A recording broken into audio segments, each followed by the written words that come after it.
Session में बच्चों हम लोग इंक्रीजिंग और डिक्रीजिंग फंक्शंस के बारे में पढ़ेंगे।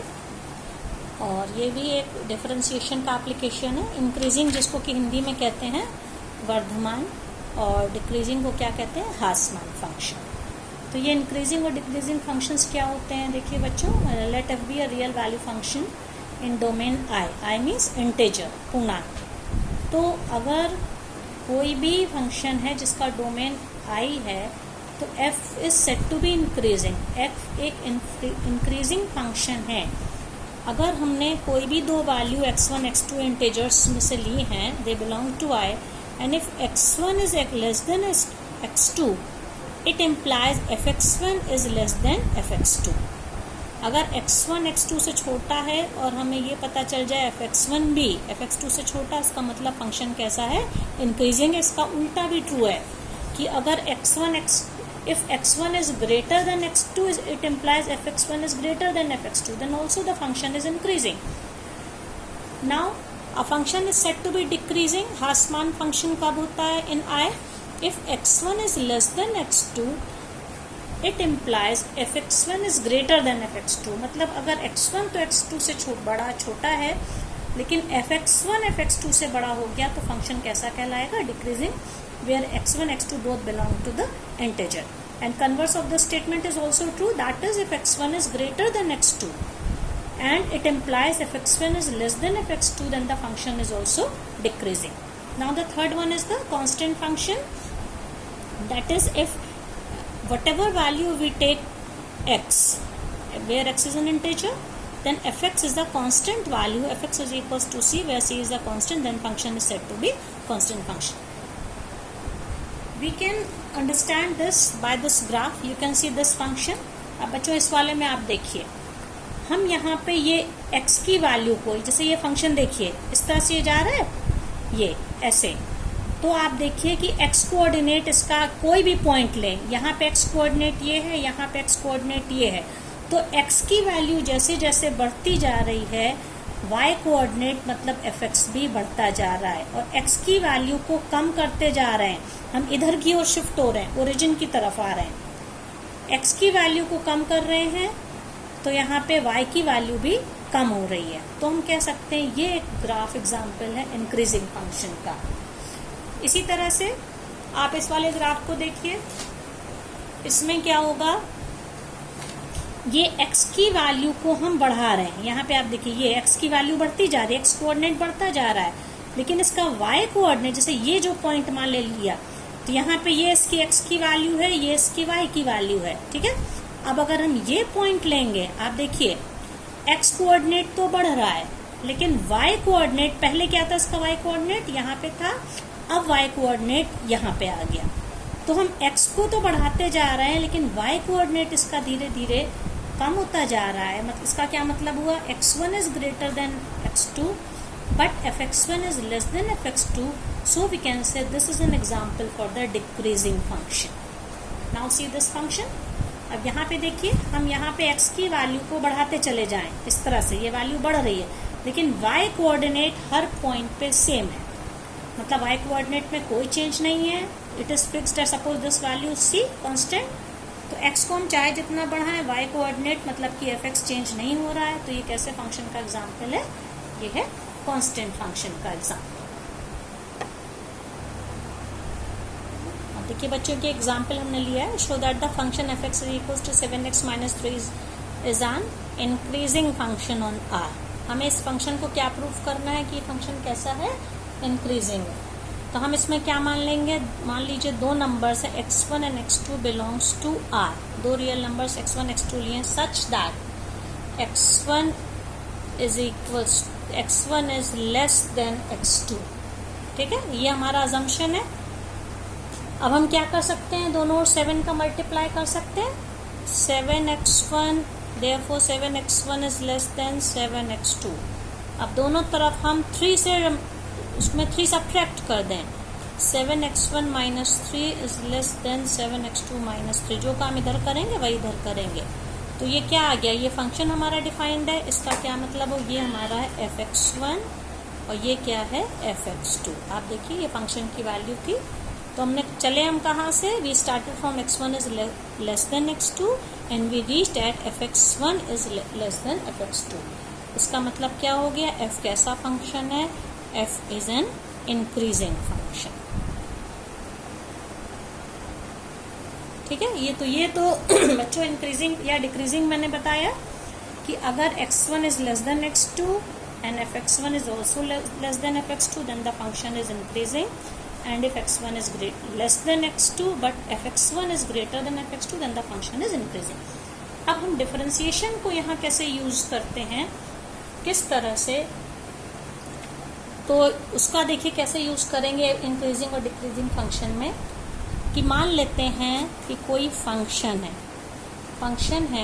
फंक्शन इज कंटिन्यूअस, कंटिन्यूटी और डिफरेंशिएबिलिटी दोनों बच्चों बता चुके हैं आपको।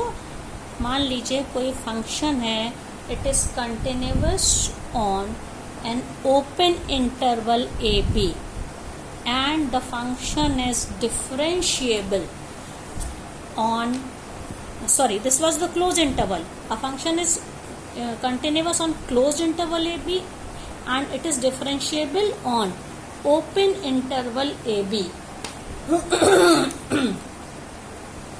Then function, this function, अब इस इंटरवल में देखिए ये क्लोज इंटरवल है। In this interval f is increasing function, increasing है for every x belonging to the open interval AB। अगर x की वैल्यू हम इस AB से लें such that f dash x is greater than 0। इसका क्या मतलब हुआ कि फंक्शन हमें ये पहले से पता है कि वो AB पे कंटिन्यूअस है और AB पे डिफरेंशिएबल भी है, लेकिन कंटिन्यूटी तो एंड पॉइंट पे होती है लेकिन डिफरेंशिएबिलिटी हमेशा ओपन एंड पॉइंट पर नहीं होती, ओपन इंटरवल पर होती है। तो अगर वो फंक्शन इस इंटरवल में डिफरेंशिएट करने पर एफ डैश एक्स मतलब d y by d x, अगर this value is greater than 0 तो हम कह सकते हैं कि फंक्शन कैसा है, इंक्रीजिंग फंक्शन है। और दूसरा, in this interval a b if f is decreasing for every x belonging to the interval this, f dash x is less than 0। मतलब अगर डिफरेंशिएट करने पे वो वैल्यू 0 आ जाती है, लेस देन 0 आती है, दैट इज नेगेटिव। इसका मतलब फंक्शन कैसा है, डिक्रीजिंग है, और डिफरेंशिएट करने पे greater than 0 that is positive value आती है, तो फंक्शन कैसा है, इंक्रीजिंग है। और अगर f डैश x ये वैल्यू 0 आ जाती है इसी सेम इंटरवल पे ए बी पे, तो हम कह सकते हैं f is a constant function. ठीक है, f इज कांस्टेंट। तो हम लोग इसका एग्जाम्पल लेके इसको समझते हैं। ये एक एग्जाम्पल है बच्चों, जैसे देखिए, show that f x is equal to x cube minus 3x square plus 4x is increasing function on R where x belongs to R. इससे हमें क्या प्रूफ करना है कि इंक्रीजिंग है। अभी मैंने बताया था कि अगर कोई भी फंक्शन, अगर उसका F dash x greater than 0 आ जाए, इसका मतलब वो फंक्शन कैसा है, इंक्रीजिंग है। तो जब हम एफ डैश एक्स निकालेंगे, हमें पता है एक्स एक रियल नंबर है, ठीक है, तो एफ डैश एक्स क्या हो जाएगा, देखिए 3x square minus 6x plus 4। ठीक है, ये हो गया।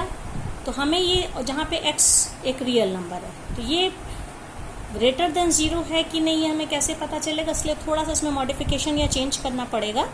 तो हम इसको 3x square minus 6x plus 3 plus 1 लिख सकते हैं। 4 को मैंने तोड़ दिया 3 प्लस 1 में। अब फर्स्ट 3 टर्म्स में से आप 3 कॉमन ले लीजिए, तो क्या आ जाएगा, x square minus 2x plus 1 plus 1।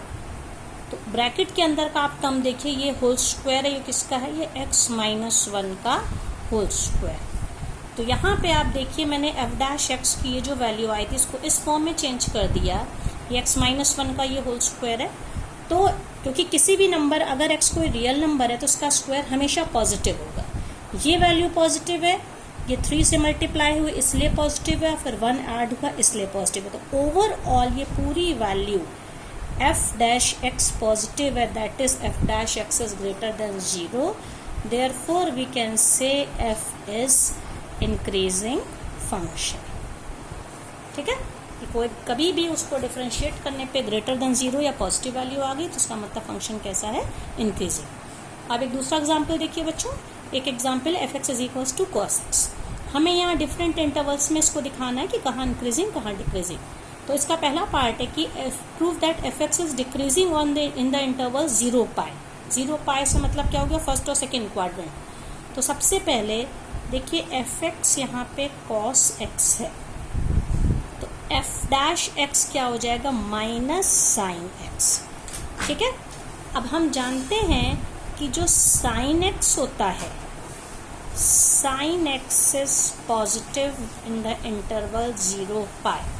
First quadrant में भी साइन थीटा पॉजिटिव होता है, और ये 0 टू पाई बाय 2 और पाई बाय 2 से पाई, ये 0 पाई पूरा फर्स्ट और सेकेंड क्वाड्रेंट है, दोनों में साइन थीटा पॉजिटिव है। तो जब साइन एक्स पॉजिटिव है तो माइनस साइन एक्स क्या होगा, वो नेगेटिव हो जाएगा।